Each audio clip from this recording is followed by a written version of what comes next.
Hello दोस्तों, स्वागत है आपका अपने ही यूट्यूब चैनल ऑनलाइन अध्यय एकेडमी में। तो आज हम यहाँ पे उत्तराखंड का नया वीडियो यानी कि उत्तराखंड की हिस्ट्री जो है उसका नया वीडियो डिस्कस करेंगे, नया टॉपिक डिस्कस करेंगे। इससे पहले हम उत्तराखंड का प्राचीन इतिहास हम पढ़ रहे हैं, जहाँ पर हमने इससे पहले जो था मैंने आपके साथ कुनिंद वंश, कुनिंद की बाद शक आए, शक के बाद कुषाण वंश होगा, यहाँ पर उदय होता है। कुषाण के बाद योधेय वंश, योधेय वंश के बाद यहाँ पर गौतीय वंश, ठीक है। और साथ ही फिर कुलूत वंश आता है, कुलूत वंश के बाद कर्तपुर राजवंश आता है, ठीक है। कर्तपुर के बाद आपका छगलेश वंश हो गया, और युगसैल यदुवंश हो गया, युगसैल वंश हो गया, ठीक है। नाग वंश हो जाता है। और नागों को समाप्त करने में जो महत्वपूर्ण योगदान रहा है वो रहा है मौखरी वंश का, ठीक है। मौखरी वंश का यहाँ पर महत्वपूर्ण योगदान होता है नागों को खत्म करने में। मौखरी वंश बोले या वर्धन वंश बोले या पुष्यभूति वंश बोले, ठीक है। वर्धन वंश बोले या पुष्यभूति वंश, तो ये हम अभी पढ़ेंगे क्योंकि इतने सारे नाम है इसके बारे में पढ़ेंगे अभी, ठीक है। तो मुख्य रूप से मौखरी वंश के नाम से जाना जाता है जिन्होंने कि उत्तराखंड पर शासन किया था, ठीक है। मौखरी वंश के बाद तो नागवंश का जो था कि नागों के बारे में मैंने पढ़ा था कि उत्तराखंड में नागवंश का जो उल्लेख मिलता है या उत्तराखंड में नागवंश की जानकारी मिलती है वो मिलती है 6वीं और 8वीं शताब्दी के त्रिशूल लेख से। एक त्रिशूल लेख हमें गोपेश्वर से मिला है, जो कि गोपेश्वर में जो था वो आपका स्कंदनाग में जो गणपति नाग का जो था है ना, तो इस गणपति नाग का जो गोपेश्वर मंदिर में मिलता है। और रुद्र महालय जो है, ठीक है, रुद्र महालय या रुद्रनाथ मंदिर जो होता है, रुद्रनाथ भगवान जी जो है पंच केदारों में से जो चतुर्थ केदार के रूप में पूजे जाते हैं रुद्रनाथ, उनका शीतकालीन प्रवास होता है गोपीनाथ मंदिर, ठीक है। तो गोपीनाथ मंदिर जो है वहीं पर 6वीं शताब्दी का एक त्रिशूल मिलता है जिससे हमें उत्तराखंड में नाग वंश की शासन की जानकारी मिलती है। दूसरा त्रिशूल हमें मिलता है बाड़ाहाट से, बाड़ाहाट यानी कि उत्तरकाशी से मिलता है, ठीक है। तो उससे भी हमें पता चलता है कि उत्तराखंड पर नाग वंश का शासन हुआ था। नागों को समाप्त करने में महत्वपूर्ण जो योगदान रहा है वो रहा है, जैसे कि मैंने आपको पहले बताया, वो रहा है वर्धन वंश या हम कह सकते हैं मौखरी वंश, ठीक है। मौखरी वंश मूल रूप से था लेकिन ये वर्धन वंश के अंतर्गत आ जाता है बाद में। मौखरी वंश का राजा जो था वो था ग्रहवर्मन, ठीक है। ग्रहवर्मा ने उत्तराखंड पर अपना शासन जमाया था, लेकिन बाद में हर्षवर्धन ने अपना शासन, यानी कि जो ग्रहवर्मा था वो हर्षवर्धन का बहनोई था, ठीक है। और हर्षवर्धन का बहनोई ग्रहवर्मा जो था, अब बुक्स में आपको मिल जाता है कि हर्षवर्धन ने अपने बहनोई ग्रहवर्मा को हराकर जो था उसने मौखरी वंश पर शासन किया था, ठीक है। लेकिन जो उत्तराखंड की जो बुक है तो उसमें ये चीज़ बताई गई है, लेकिन उसके पीछे क्या है वो चीज़ अभी यहाँ पे पढ़ेंगे हम। तो सबसे पहले हम इसे डिस्कस करते हैं मौखरी वंश के बारे में। अगर बात यहाँ पे है तो ये चीज़ आपको इंडियन हिस्ट्री में भी पढ़ाऊंगा, इंडियन हिस्ट्री में भी चीज़ पढ़ने के लिए मिलेगी आपको, ठीक है। तो क्या होता है कि जब गुप्त वंश हम पढ़ते हैं, गुप्त साम्राज्य जब पढ़ते हैं, मौर्य वंश के बाद जब गुप्त साम्राज्य आता है, गुप्त साम्राज्य में के बाद जो था यानी कि जो मगध साम्राज्य जो था वो अलग अलग में, यानी कि यहाँ पर अलग अलग वंश जो थे वहाँ पे आने शुरू हो जाते हैं, जिनमें से आपके जैसे कि मैत्रक वंश हो गया, मौखरी वंश हो गया, और पुष्यभूति वंश हो गया, परवर्ती गौड़ हो गया, ठीक है। और ये सब जो आपके जो वंश हो जाते हैं, तो इसमें जो सबसे प्रमुख होता है वो होता है पुष्यभूति वंश, ठीक है। तो सबसे पहले जो होती है यहाँ पर पुष्यभूति वंश का उदय होता है। क्या होता है? पुष्यभूति वंश का उदय होता है। पुष्यभूति वंश, पहला जो वंश आता है वो आता है पुष्यभूति वंश। पुष्यभूति जो था इसकी जो स्थापना की, यानी कि पुष्यभूति वंश की स्थापना जो की थी वो अब नाम से पता चल रहा है वो की थी पुष्यभूति ने। इस वंश की स्थापना किसने की थी? पुष्यभूति ने इसकी स्थापना की थी। पुष्यभूति ने पुष्यभूति वंश की स्थापना की थी, ठीक है। सबसे पहली चीज आपको ये चीज ध्यान रखनी है। मौखरी वंश अलग हम बाद में पढ़ेंगे, मौखरी वंश कैसे आता है वो चीज हम पढ़ेंगे। वहाँ पे अलग अलग, यानी कि जब गुप्त वंश जो था, गुप्त वंश का जब पतन होता है तो उसके बाद उस क्षेत्र में अलग अलग, यानी कि मगध साम्राज्य में, तो अलग अलग मगध साम्राज्य जो इससे पहले जो हमने हिस्ट्री का वीडियो आप देख लीजिएगा, वहाँ पे मगध साम्राज्य के बारे में बताया हुआ है। मगध साम्राज्य पर सबसे पहले कौन सा वंश आता है? बृहद्रथ वंश आता है। उसके बाद हर्यक वंश आता है। हर्यक वंश के बाद शिशुनाग वंश आया। शिशुनाग वंश के बाद आपके पास आता है वहाँ पर नंद वंश। नंद वंश को खत्म करने के बाद वहाँ पर आता है चंद्रगुप्त मौर्य, मौर्य वंश। तो मौर्य वंश के बाद आता है मौर्योत्तर काल आता है। मौर्योत्तर काल के बाद गुप्त वंश आता है। तो गुप्त वंश जब समाप्त होता था वह था गुप्तोत्तर काल, मतलब गुप्त वंश के बाद का काल। तो गुप्त वंश की बात करें, यानी गुप्तोत्तर काल जो होता है वहां पर अनेक वंश आ जाते हैं, जैसे कि मैत्रक वंश हो गया, ठीक है, मैत्रक वंश हो गया, मोखरी वंश हो जाता है, मोखरी वंश आ जाएगा, मैत्रक वंश, मोखरी वंश, पुष्यभूति वंश, ठीक है, परवर्ती गौड़, परवर्ती गौड़। तो ये अनेक वंश जो थे वहां पर उद्भव हो जाते हैं। अब कैसे पुष्यभूति वंश से मौखरी वंश आ जाता है, यानी कि पुष्यभूति वंश से कैसे वर्धन वंश बन जाता है और वर्धन वंश कैसे मौखरी वंश पर शासन करता है, वो चीजें यहाँ पे पढ़ रहे हैं। तो इनमें से जो सबसे प्रमुख जो था पुष्यभूति वंश था, जिसका संस्थापक जो था पुष्यभूति था। कौन था? पुष्यभूति था। पुष्यभूति वंश यानी कि पुष्यभूति वंश की राजधानी, पुष्यभूति वंश की स्थापना पुष्यभूति ने की थी और इसकी राजधानी थी थानेश्वर। कहां पर थी? थानेश्वर, जो आपका पड़ता है हरियाणा में। कहां पर पड़ता है? हरियाणा। तो ये आपका था हरियाणा में। उत्तराखंड हिस्ट्री पढ़ रहे हैं, लेकिन आपको इंडियन हिस्ट्री में पढ़ने के लिए टॉपिक मिलेगा, इसलिए यहाँ पे भी आप पढ़ लीजिएगा और उत्तराखंड हिस्ट्री, इंडियन हिस्ट्री में भी आपको चीजें पढ़ाऊंगा, ठीक है। तो पुष्यभूति वंश की स्थापना पुष्यभूति ने की थी और इसकी राजधानी थी थानेश्वर, हरियाणा, ठीक है। अब इस वंश का जो स्वतंत्र शासक था, प्रथम शासक संस्थापक जो था, कौन था? वो था पुष्यभूति, ठीक है, पुष्यभूति इसका संस्थापक था। पुष्यभूति वंश का एक स्वतंत्र शासक जो था, स्वतंत्र शासक जो था वो था प्रभाकर वर्धन। कौन था? प्रभाकर वर्धन, प्रभाकर वर्धन, ठीक है, कौन था? प्रभाकर वर्धन।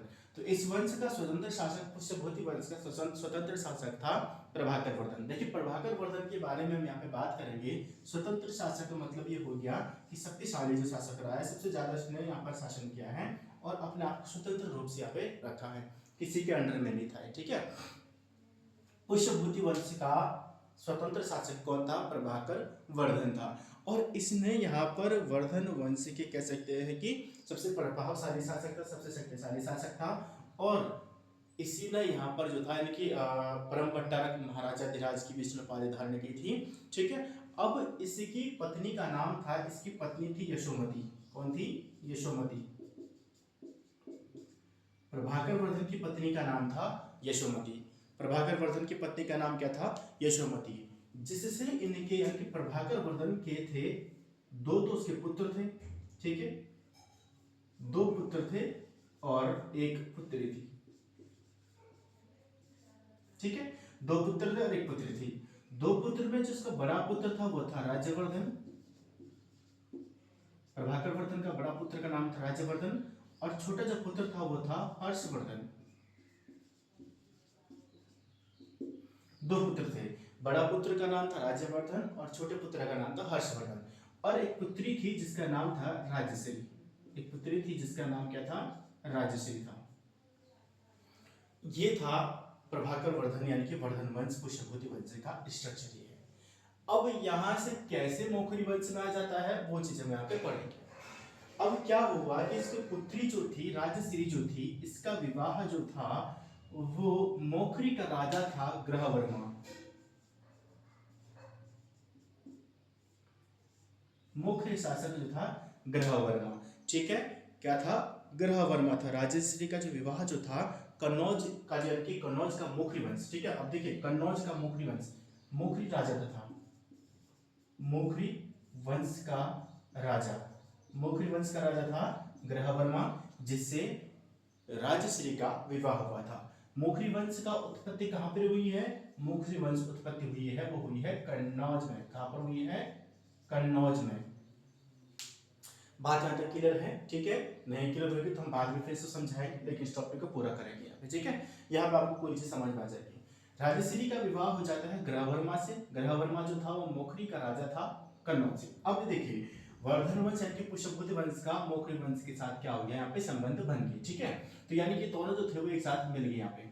अब क्या हुआ? ग्रहवर्मा का एक दुश्मन जो कह सकते हैं वो था देवगुप्त, ठीक है। अब क्या किया? देवगुप्त ने क्या किया कि इसको मार दिया। देवगुप्त ने मार दिया किसको? ग्रहवर्मा को। देवगुप्त ने ग्रहवर्मा की हत्या कर दी। और देवगुप्त जो था वो मालवा का शासक था। देवगुप्त कहाँ का शासक था? मालवा का शासक था। मालवा का शासक देवगुप्त या मालवा के शासक देवगुप्त ने ग्रहवर्मा की हत्या कर दी। ग्रह वर्मा को मार दिया, यानी कि हत्या कर दी। अब देखिए आपके पास जो BS वगैरह पढ़ रहे हैं तो उसमें आपके पास ये चीज दे रखी है कि हर्षवर्धन ने अपने बहनोई को हराकर क्या किया था, उसने मौखरी वंश की स्थापना की थी, है ना, ये चीज मिलती है। लेकिन एक्चुअली ये चीज है कि प्रभाकर वर्धन जो था, जो स्वतंत्र शासक है, सबसे पहले पुष्यभूति वंश आता है। पुष्यभूति वंश का जो शासक था वो था पुष्यभूति, ठीक है। जब उसने जो अपनी राजधानी जो थी पुष्यभूति वंश की स्थापना उसने की थी हरियाणा थानेश्वर में, ठीक है। अब उस वंश का यानी कि पुष्यभूति वंश का सबसे प्रतापी शासक या शक्तिशाली शासक कौन था, वो था प्रभाकर वर्धन। प्रभाकर वर्धन की पत्नी का नाम था यशोमती। प्रभाकर वर्धन के दो पुत्र होते हैं, राज्यवर्धन और हर्षवर्धन, और एक पुत्री थी राजश्री। राजश्री का विवाह जो है वो कन्नौज कन्नौज के मोखरी वंश के राजा ग्रहवर्मा के साथ कर दिया जाता है। लेकिन ग्रहवर्मा को उसका जो दुश्मन जो था, यानी कि मालवा के शासक ने ग्रहवर्मा पर अधिकार करने, यानी कन्नौज पर अधिकार करने या मोखरी वंश पर अधिकार करने की दृष्टि से उसने क्या किया कि ग्रहवर्मा की हत्या कर दी, यानी कि देवगुप्त ने, मालवा के शासक ने।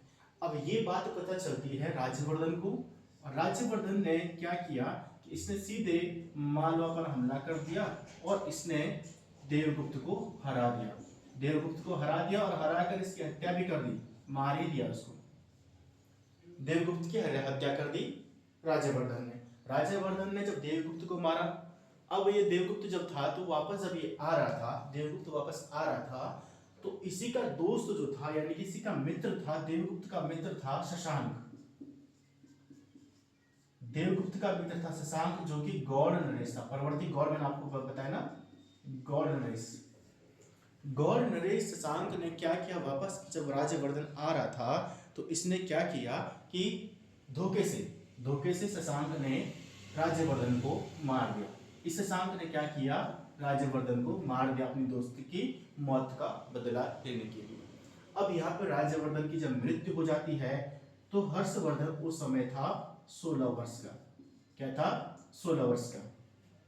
हर्षवर्धन 16 वर्ष का था, तो 16 वर्ष की यानी कि राज्यवर्धन की जब मृत्यु हो जाती है 606 ईस्वी में मिलती है इसकी बात, 606 AD, ठीक है, क्योंकि अब हम BC में, हम AD में आगे हैं, ठीक है। तो 606 ईस्वी में जब राज्यवर्धन की मृत्यु हो जाती है तो हर्षवर्धन जो है वो 16 वर्ष की आयु में क्या करता है, वर्धन वंश की गद्दी संभालता है।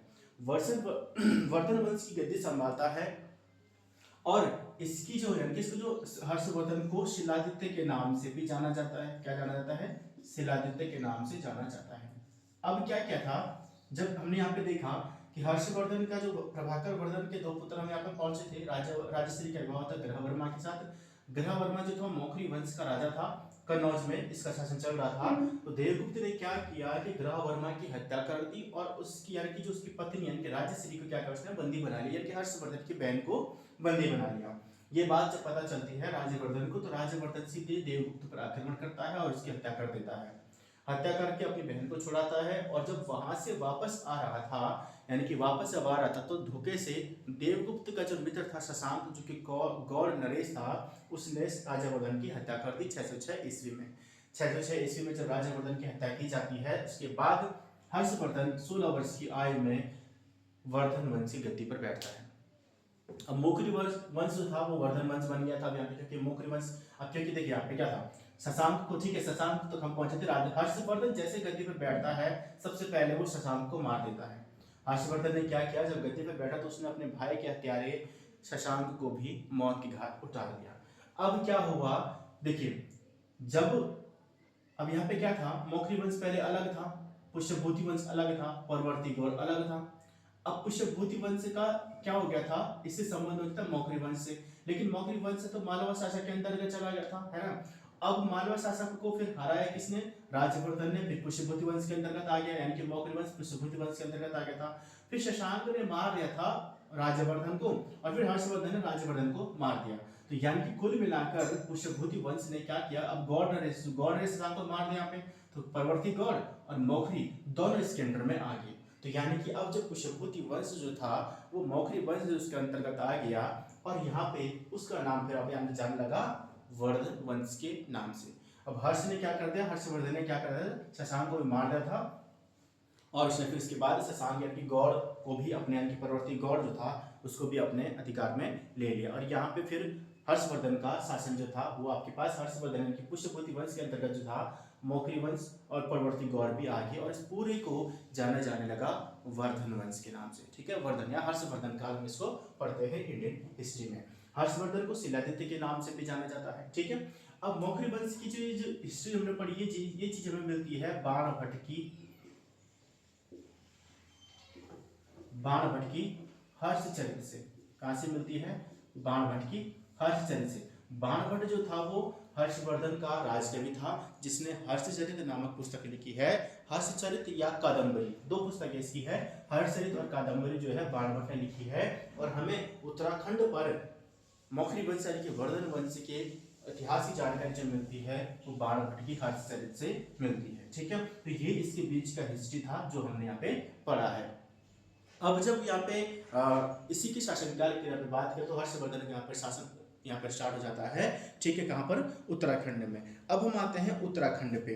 अब उत्तराखंड पे हम यहाँ पे आए हैं तो यानी कि इनकी राजधानी हमने पढ़ी, सभी चीजें हमने यहाँ पे पढ़ी है। ठीक है, शिलादित्य के नाम से हर्षवर्धन को जाना जाता है। ठीक है, अब दूसरी जानकारी इसकी कहाँ से मिलती है? दूसरी जानकारी हमें मिलती है इसकी वेनसांग से। किससे मिलती है? वेनसांग से मिलती है। वेनसांग ने इसी के समय, हर्षवर्धन के समय ही वेनसांग जो है वो 629 ईसा पूर्व 629 ईस्वी में क्या किया था उसने कि भारत की यात्रा पे आया था। चीन से निकला था और 630 में वो भारत पहुंचा था। भारत की जो राज्य जो हुआ करता था कपिसा राज्य में वेनसांग पहुंचा था और उसके बाद वो 645 ईस्वी तक भारत में रहा और नालंदा विश्वविद्यालय से उसने क्या किया? अपना बौद्ध धर्म की शिक्षा ली, साथ ही उसने बौद्ध धर्म से संबंधित यहाँ से जानकारियां यहाँ से एकत्रित की। ठीक है, और उसमें हर्षवर्धन कालीन जो राजा जो रहे हैं उनके बारे में उसने वर्णन किया हुआ है। और उसकी एक यात्रा वृत्तांत है, यात्रा वृत्तांत का नाम है सीयू की। क्या है? सीयू की यात्रा वृत्तांत किसका है? वो है वेनसांग का, जहां पर उसने 138 देशों का वर्णन किया हुआ है। 138 देशों का यात्रा वृत्तांत उसने लिखा हुआ है जिसको सीयू की नाम से जाना जाता है। उसी में भारत का भी उल्लेख मिलता है। तो भारत में जब वो आया था तो उसने हर्षवर्धन काल के समाज के बारे में बताया हुआ है वेनसांग ने। अब यहाँ पे जब वेनसांग जब आता है तो उसने एक यात्रा वृत्तांत लिखा है सीयू की। तो इसमें हमें उत्तराखंड के बारे में जानकारी मिलती है वेनसांग के। तो इसमें सबसे पहले हमें मिलता है हिमालय के लिए। तो हिमालय के लिए उसने यहाँ पे शब्द जो प्रयोग किया हुआ है हिमालय के लिए उसने कहा है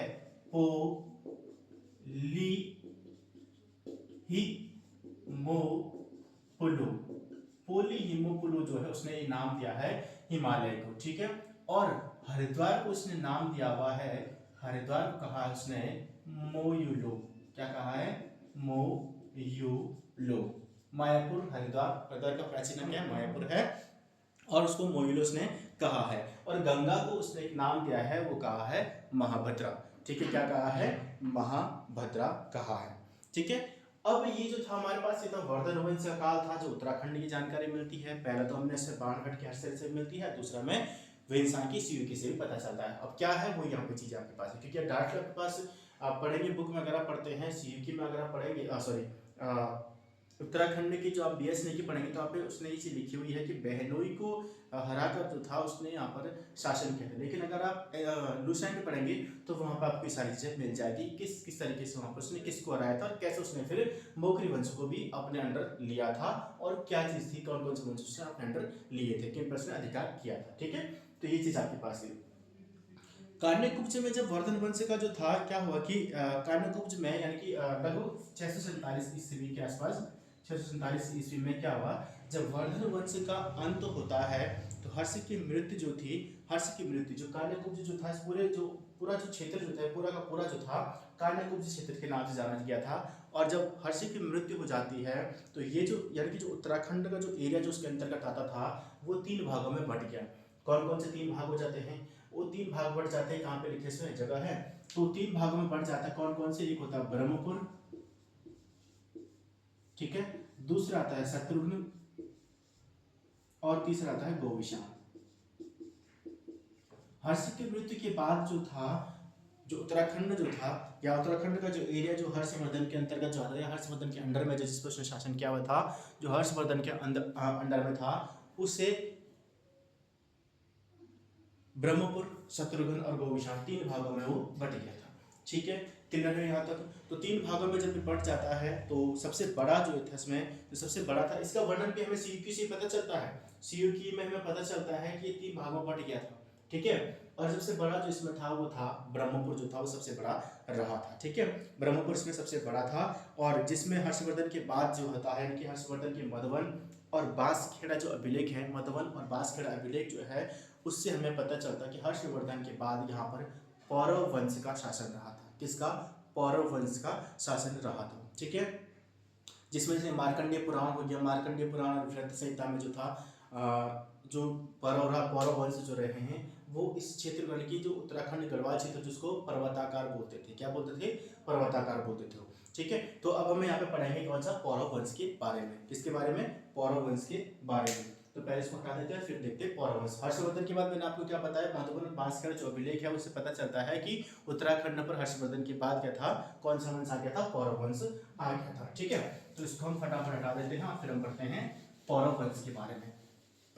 ये सारी चीजें जो समझाने की थी वो सारे चैप्टर समझाइए। हर्षवर्धन काल हम जब पढ़ेंगे इंडियन हिस्ट्री में, वहाँ पे भी आपका हर्षवर्धन काल बहुत जल्दी होने वाला है, तो उसको भी आप देख लेंगे वीडियो, तो वहाँ पे बीच से फिर से एक्सप्लेन कर दूंगा। और अगर यहाँ पे आपको क्लियर हो गया हो तो मेरे ख्याल से यहाँ पे पहले आपको क्लियर हो गया होगा, ठीक है। तो चलिए अब आता है हमारे पास ब्रह्मपुर राज्य जो था, तो सबसे बड़ा यहाँ पे राज्य हुआ हो ब्रह्मपुर राज्य हुआ था। तो ब्रह्मपुर राज्य का जो एक वंश हुआ करता था ब्रह्मपुर राज्य, ठीक है। तो ब्रह्मपुर राज्य का पौरव वंश क्या है? पौरव वंश। ब्रह्मपुर राज्य का पौरव वंश, ब्रह्मपुर राज्य का पौरव वंश। तो पौरव वंश जो था, इसने जो था लगभग 6वीं से 8वीं शताब्दी की आसपास, 6वीं से 8वीं सदी तक इसने उत्तराखंड पर शासन किया। 6वीं से 8वीं सदी तक जो था इसने उत्तराखंड पर शासन किया था। किसने किया था? पौरव वंश ने, ठीक है। तो हिमालय क्षेत्र में जो था, यानी कि हिमालय क्षेत्र 3 भागों में बढ़ जाता है, उसमें सबसे बड़ा भाग जो था ब्रह्मपुर था, जहां पर सबसे पहले जो है हमें पौरव वंश की जानकारी मिलती है। तो हिमालय क्षेत्र में सबसे बड़ा, यानी कि हम कैसे जो 3 जो क्षेत्र पढ़ते हैं, जो हमारे पास कौन कौन से पढ़ते हैं? शत्रुघ्न, गौविशान और ब्रह्मपुर जो था, तो सबसे बड़े क्षेत्र में और सबसे बड़ा जो था एरिया जो था वो किसका फैला हुआ था? फैलाव जो था वो पौरव वंश का था, ठीक है, या ब्रह्मपुर साम्राज्य का था। तो ब्रह्मपुर जो था वो 3 राज्यों में सबसे बड़ा जो था, वो कौन सा था? ब्रह्मपुर राज्य था। ब्रह्मपुर राज्य सबसे बड़ा था, जिस पर पौरव वंश के शासन की हमें जानकारी प्राप्त होती है, ठीक है। और इस वंश की जानकारी जो हमें पता चलती है वो पता चलती है हमें तालेश्वर ताम्रलिप्त से, तालेश्वर ताम्रपत्र से। तो अल्मोड़ा में स्थित है ये तालेश्वर ताम्रपत्र। तालेश्वर ताम्रपत्र से हमें पता चलता है ब्रह्मपुर वंश के बारे में, ठीक है। तो यानी कि अल्मोड़ा का जो तालेश्वर ताम्रपत्र है इसके बारे में का संबंध जो है हमें पौरव वंश से संबंधित है, और यानी कि पौरव वंश यानी किसी बात ब्रह्मपुर साम्राज्य के बारे में, ब्रह्मपुर राज्य के बारे में बताता है, जहाँ पे पता चलता है कि यहाँ पर पौरव वंश ने शासन किया था। तो अल्मोड़ा जो ताम्रपत्र है इसकी खोज जो की गई थी वो 1915 में की गई थी। ये अल्मोड़ा ताम्रपत्र से हमें पता चलता है, तालेश्वर ताम्रपत्र से हमें पता चलता है कि यहाँ पर पौरव वंश का शासन हुआ था 1911 में। और ये क्वेश्चन मेरे ख्याल से या तो लोअर पीसीएस में था या फिर अपर पीसीएस में पूछा गया क्वेश्चन था। जुलाई 2024 में जो एग्जाम हुआ था अपर पीसीएस प्रीलिम्स में, वहां पे क्वेश्चन पूछा गया था कि तालेश्वर ताम्रपत्र का संबंध जो है वो कौन से वंश से संबंधित था। तो तालेश्वर ताम्रपत्र जो था वो कौन से संबंधित था? पौरव वंश से संबंधित था। किससे संबंधित था? पौरव वंश से संबंधित था। और इसकी जो खोज हुई थी 1911 में हुई थी। तालेश्वर ताम्रपत्र अल्मोड़ा में स्थित है, और तालेश्वर ताम्रपत्र से ही हमें उत्तराखंड में, यानी कि हर्षवर्धन के बाद जब उत्तराखंड 3 भागों में बढ़ जाता है, ब्रह्मपुर, गौविशान और शत्रुघ्न में बढ़ जाता है, तो इस ब्रह्मपुर साम्राज्य पर जो था पौरव वंश का शासन रहा है, ऐसी जानकारी हमें मिलती है तालेश्वर ताम्रपत्र से, ठीक है, जिसकी स्थापना जो 1911 में हुई थी। क्लियर यहाँ तक बात? ठीक है। अब जो पौरव वंश जो था, यानी कि जो पौरव वंश जो था, ये पौरव वंश की हम बात करें तो इस वंश का जो संस्थापक जो था, इसका संस्थापक कौन था? ठीक है, इसका संस्थापक था सिंह विष्णु,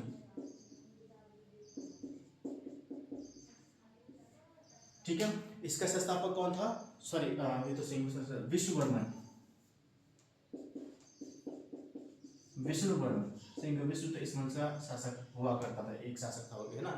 तो संस्थापक जो था वो था विष्णुवर्मन था। कौन था? विष्णुवर्मन था। अब ये जो ये शासक जो था, यानी कि जो साम्राज्य था पौरव वंश का जो था, ये आपका अगर हम बात करेंगे तो गंगा नदी से पूर्व में करनाली तक जो था फैला हुआ था। ठीक है, तो गंगा नदी से यहाँ पे पौरव वंश जो था वो गंगा नदी के पूर्व में,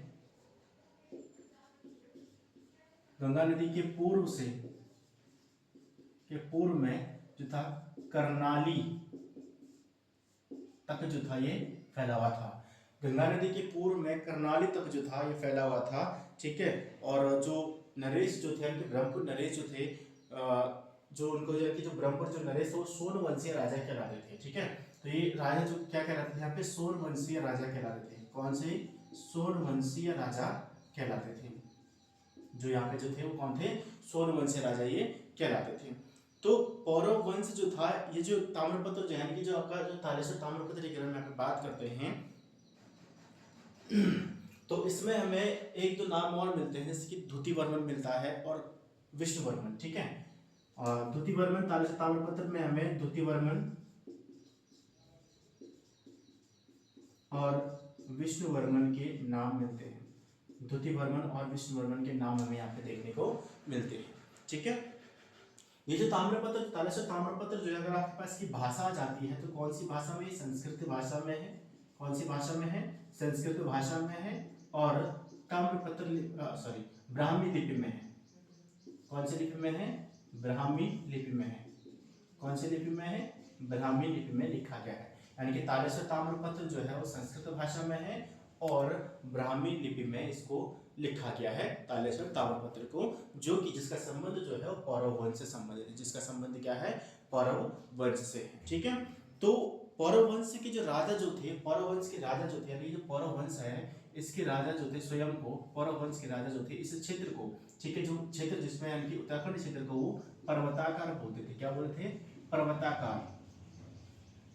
ठीक है, क्या नाम देते थे? पर्वताकार राज्य, यानी कि शासक जो थे इस राज्य को पर्वताकार राज्य कहते थे।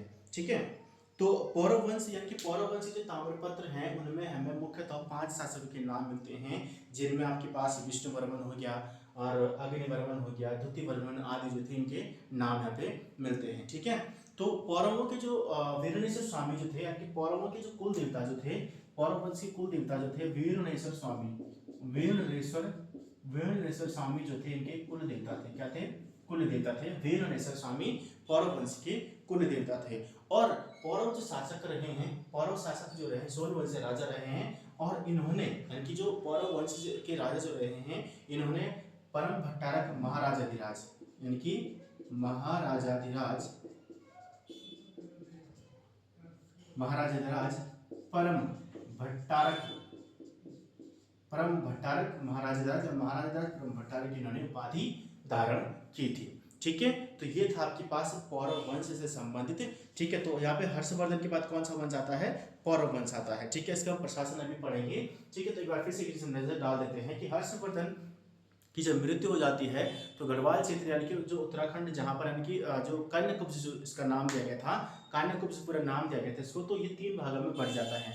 कौन कौन से 3 भाग हो जाते हैं? एक ब्रह्मपुर राज्य बन जाता है, एक शत्रुघ्न राज्य बन जाता है और तीसरा गौविषाण राज्य बन जाता है। ठीक है, ब्रह्मपुर राज्य था इसमें सबसे बड़ा जो था वो ब्रह्मपुर राज्य रहा है, जिस पर पौरव वंश का शासन रहा है।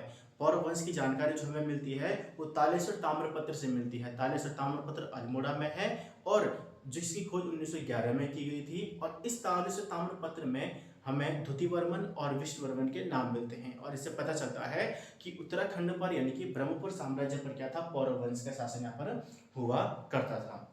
बात क्लियर है? और सबसे बड़ा ये ब्रह्मपुर साम्राज्य था, सबसे बड़ा हुआ था। ठीक है, पौरव जो वंश जो था कि ये साम्राज्य जो था वो गंगा नदी के पूर्व में करनाली तक ही फैला हुआ था और पौरव वंश के लोग जो थे उसे पर्वताकार राज्य के नाम से जानते थे। ठीक है, पौरव वंश ने 6वीं से 8वीं शताब्दी तक शासन किया और इसका जो मुख्य रूप से संस्थापक जो था वो था विष्णुवर्मन माना जाता है। ठीक है, द्युतिवर्मन और अग्निवर्मन के नाम में तालेश्वर ताम्रपत्र से मिलते हैं और तालेश्वर ताम्रपत्र अल्मोड़ा में स्थित है, जो कि संस्कृत भाषा और ब्राह्मी लिपि में ये लिखा गया है। ठीक है, पौरव वंश के राजा जो थे वो स्वयं को सोनवंशीय कहते थे, सोनवंशीय राजा मानते थे और इन्होंने परमपट्टारक महाराजा ध्वज की उपाधि इन्होंने धारण की थी।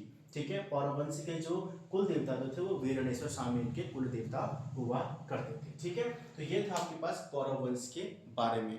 दूसरा यहाँ पे हम अगर बात करें यहाँ पे, ठीक है, जो दूसरा पे बात करते हैं यहाँ पे इसके प्रशासन के बारे में। ठीक है, तो पौरव वंश जो था इनके बारे में अगर यहाँ पे बात करें, पौरव वंशों के बारे में यहाँ पे बात करते हैं। पौरव वंश, पौरव वंश की प्रशासनिक कुछ चीजें अगर आपके पास पूछ ली जाती है तो पौरव वंश की यहाँ पे बात करते हैं तो पौरव वंश का जो सबसे पहले पॉइंट आपके पास आता है कि जो निवास स्थल जो था इनका, निवास स्थल को पौरव वंश के लोग जो थे निवास स्थल को कहते थे कोट। क्या कहते थे? कोट। निवास स्थल को क्या कहते थे? कोट कहते थे। निवास स्थल को कोट कहते थे। राजकुमार, राजकुमार को बोलते थे राजपुत्र। क्या बोलते थे? राजपुत्र। राजकुमार को राजपुत्र बोलते थे। जबकि मंत्रियों को, जो मंत्री जो होते थे, मंत्रियों को बोलते थे राजमाव्या। मंत्रियों को बोलते थे राजमाव्या। राजमाव्या जो है वो मंत्रियों को ये बोलते थे राजमाव्या। सेनानायक जो होता था वो लगभग सभी जगह एक ही इसका नाम मिलता है, चाहे हम इसको सेनानायक, चाहे हम इसको उत्तरवैदिक काल में पढ़ेंगे, आगे पढ़ेंगे, तो एक ही होता था, वो होता बलाध्यक्ष। बल का अध्यक्ष, सेना का अध्यक्ष होता था। सेना का अध्यक्ष सेनानायक है ना, सेना का नायक, और वो क्या था? बल का अध्यक्ष था, बलाध्यक्ष था। ठीक है, विदेश मंत्री हुआ करता था यहाँ पे, विदेश मंत्री, विदेश मंत्री। विदेश मंत्री जो यहाँ पे जो हमें प्रेजेंट टाइम में विदेश मंत्री बोलते हैं अभी, है ना, तो तब जो यानी कि जो पौरव वंश जो था उसको बोलता था संधि विग्रहिक। ठीक है, क्या बोलता था? संधि विग्रहिक। तो इसका नाम क्या था? संधि विग्रहिक।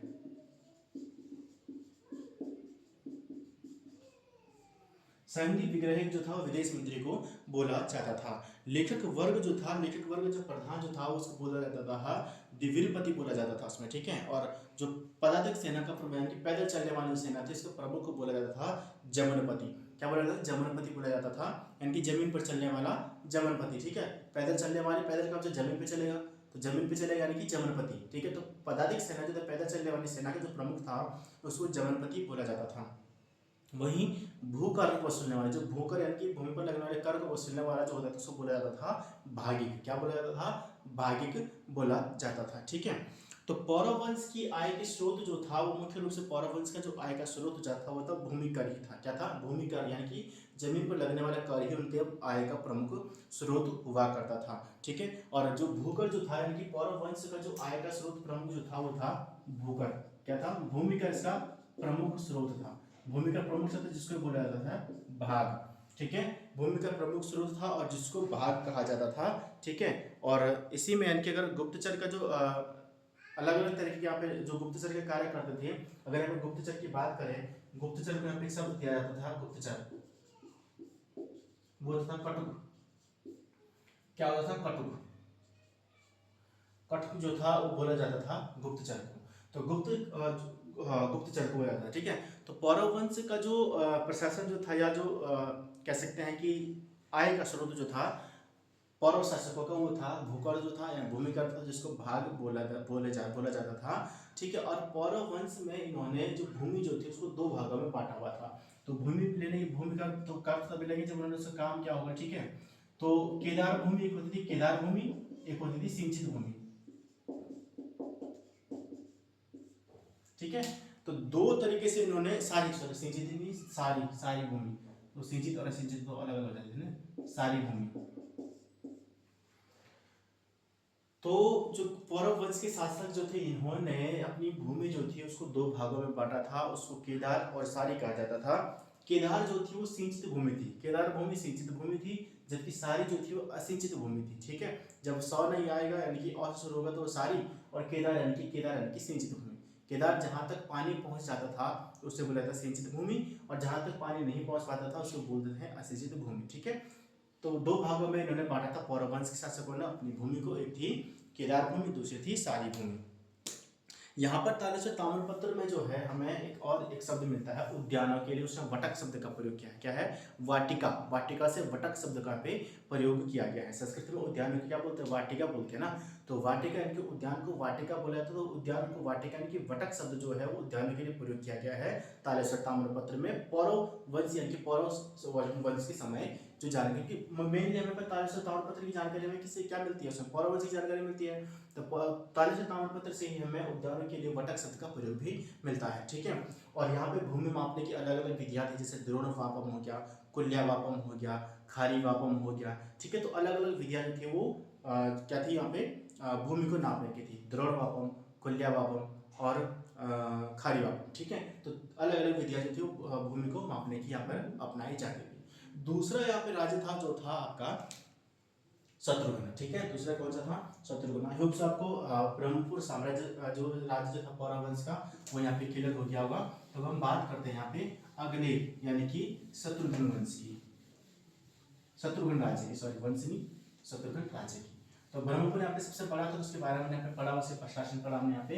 अब दो छोटे छोटे राज्य यहाँ पे बने थे उस टाइम पे, एक गौबिशान बना था, दूसरा शत्रुघ्न बना था, ठीक है। तो यहाँ पे सबसे पहला आता है शत्रुघ्न, क्या आता है, शत्रुघ्न। जो दूसरा यहाँ पे राज्य हुआ करता था पौरव यानी कि हर्षवर्धन की मृत्यु के बाद। शत्रुघ्न जो था, शत्रुघ्न जो था नहीं, कान्यकुब्ज जो राज्य पूरा कहा जाता था, उसका दूसरा जो पार्ट बना वो बना शत्रुघ्न, ठीक है। क्या बना, शत्रुघ्न। तो चीनी यात्री जो है, जैसे कि अगर बात करें हम वेन्सांग की, तो उसके अनुसार यानी कि चीनी यात्रियों के अनुसार जो था, जो ये राज्य जो था इसकी पूर्वी सीमा पर गंगा, पूर्वी सीमा जो थी यानी कि गंगा, पूर्वी सीमा पर क्या थी, गंगा, पूर्वी सीमा गंगा, या उत्तर में हिमालय था, या उत्तर में क्या था, या तो अगर उत्तर में देखेंगे तो क्या था, हिमालय था। इसकी सीमा जो थी इस तरीके से फैली हुई थी, पूर्व में गंगा से लेकर उत्तर में हिमालय तक के फैला हुआ था। और राज्य के बीचों बीच जो थे वो यमुना घाटी जो पड़ती थी, ठीक है। यमुना घाटी, यहाँ पे यमुना नदी जो थी वो बहती थी, ठीक है। और कनिंघम कहता है कि जो शत्रुघ्न जो राज्य है इसका जो भाग रहा है वो रहा है सिरमौर गढ़वाल, ठीक है। अब वह सिरमौर अभी हिमाचल प्रदेश से पड़ता है, तो वहां तक भी फैलाव इसका माना जाता है। तो शत्रुघ्न वाला, क्योंकि जो अगर हम शत्रुघ्न की बात करें, वेन्सांग ने उत्तर काशी को शत्रुघ्न कहा है, ठीक है। तो इसके बाद उत्तर काशी का जो टच करने वाला जो राज्य कौन सा, हिमाचल प्रदेश आपके पास पड़ जाता है ना। तो ये जो एरिया जो पड़ता था, सिरमौर वाला एरिया जो था वो शत्रुघ्न नाम से उस समय जाना जाता था, ठीक है। कनिंघम ऐसा बताता है, ठीक है। तीसरा जो राज्य हमें पड़ता है वो पड़ता है गौविशान। गौविशान जो है वो प्राचीन नाम किसका है, वो है काशीपुर का, ठीक है। और वर्तमान में उसे काशीपुर के नाम से जानते हैं। तो कन्याकुब्ज यानी कि कन्याकुब्ज जो है, कान्यकुब्ज जो राज्य रहा है उसका तीसरा भाग टूट कर क्या बन गया था, वो बन गया था गौविशान बन गया था, ठीक है। तो गौविशान जो था ये कहाँ तक फैला हुआ था, ये काशीपुर से फैला हुआ था। काशीपुर जो पर्यटन काशीपुर बोलते हैं, ठीक है, वहां से फैला हुआ। और वर्तमान टाइम में बात करें जो पीलीभीत वाले यूपी में, अगर आप चले जाओ, रामपुर पीलीभीत जो है, रामपुर पीलीभीत, रामपुर और पीलीभीत तक जो था ये चीज या फिर पीलीभीत तक जो था ये राज्य यहाँ पर फैला हुआ था, गौविशान राज्य जो था, ठीक है। गौविशान राज्य जो था वो अभी काशीपुर उद्यम से लेकर, काशीपुर से लेकर यूपी के जो पीलीभीत जो एरिया पड़ता है, रामपुर पीलीभीत पड़ता है, वहां तक ये पूरा का पूरा ये फैला हुआ था, ठीक है। या गौविशान के अगर हम विस्तार की अगर हम बात करें, तो इसका जो पश्चिम में जो था वो रामगंगा से लेकर यानी कि पश्चिम में, अब देखिए पश्चिमी हम पढ़ेंगे यहाँ पे, ठीक है। पश्चिम में रामगंगा, पश्चिम में जो था रामगंगा नदी से लेकर, रामगंगा से लेकर पूर्व में शारदा नदी तक, पश्चिम में रामगंगा से लेकर पूर्व में कहाँ तक थी, शारदा नदी तक तो ये इसका फैलाव हुआ है, ठीक है। पश्चिम में रामगंगा से लेकर पूर्व में शारदा नदी तक जो था वो गौविशान का फैला हुआ था। और कनिंघम ने इसको भी कहा है कि जो काशीपुर के उज्जैन में जो था, जो पुराने जो दुर्ग या किले जो थे वो इस राज्य से संबंधित माने जाते हैं। यानी कनिंघम ने जो पे प्राप्त किए हैं काशीपुर में, जो काशीपुर का उज्जैन जो एरिया है, उज्जैन एक क्षेत्र पड़ा था वहाँ पे, ठीक है। तो काशीपुर के उज्जैन से क्या है कि जो पुराने जो किले मिले हैं वहाँ पे, जो कि इस गौविशान वंश से संबंधित माने जाते हैं, ठीक है। क्लियर है यहाँ पे, ठीक है। तो ये चीजें आपके पास है, 3 राज्य में जब यहाँ पे बढ़ गया था। तीसरे यहाँ पे मिलता है आपके पास पलेठी का शिलालेख मिलता है। पलेठी शिलालेख जो है वो हिंडोला खाल में, हिंडोला खाल यानी कि देवप्रयाग के हिंडोला खाल में है। और जहाँ पर सूर्य मंदिर है, जो कि 7वीं 8वीं सदी का वहाँ पे सूर्य मंदिर है, जो कि इस अभिलेख यानी कि सूर्य मंदिर के लिए जाना था, जहाँ पे जो है एक पलेठी शिलालेख भी यहाँ पे मिलता है। जिसमें हमें सूर्य मंदिर जो है वहाँ पे पॉलिटिकल में कल्याण वर्मन के द्वारा इसको बनाया गया था, ऐसे यहाँ पे उल्लेख मिलता है। साथ ही इसमें हमें नरपति वर्मन का भी उल्लेख मिलता है। ठीक है, तो मोस्टली शायद वो पौरव वंश से ही रहे हों। ठीक है, ऐसा यहाँ पे माना जाता है। तो पॉलिटी सूर्य मंदिर से हमें कल्याण वर्मन का नाम भी मिलता है और नरपति वर्मन का भी नाम मिलता है। ठीक है, तो ये था आपके पास पौरव वंश के बारे में। पौरव वंश के साथ साथ हमने यहाँ पे पढ़ा था वर्धन वंश के बारे में। ठीक है, तो आई होप आपको वीडियो पसंद आया होगा, और वीडियो कैसा लगा कमेंट बॉक्स में जरूर बताएं, और वीडियो को लाइक शेयर जरूर करिएगा। और मिलते हैं जल्दी नई वीडियो के साथ, तब तक के लिए जय हिंद जय हिंद।